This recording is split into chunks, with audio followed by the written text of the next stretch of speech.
prayer energizes us. Prayer gives us life once again. Ano po yung kasabihan?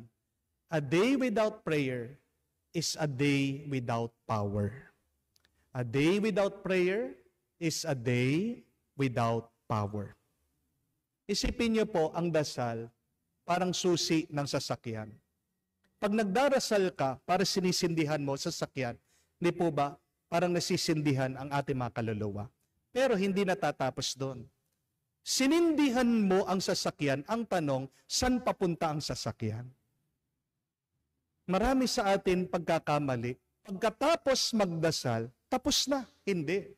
Diyan pa lang nag-uumpisa ang iyong buhay. Sinindihan mo ang iyong espiritong, iyong kaluluwa sa pamamagitan ng pagdarasal. Ang tanong, anong gagawin mo sa lakas na grasya sa buhay na binigay ng Diyos sa iyo?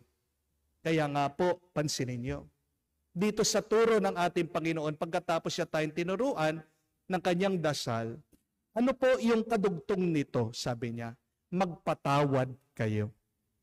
Pagkatapos yung magdasal, magpatawad kayo. Tandaan niyo po, ang bunga ng pagdarasal ay pagmamahal. At ang pinakamataas na antas, klase ng pagmamahal, ay pagpapatawad. The fruit of prayer is love. And the highest form of love is forgiveness. Kaya nga, kung gusto mong magpatawad, umpisan mo sa walang sawang pananalangin.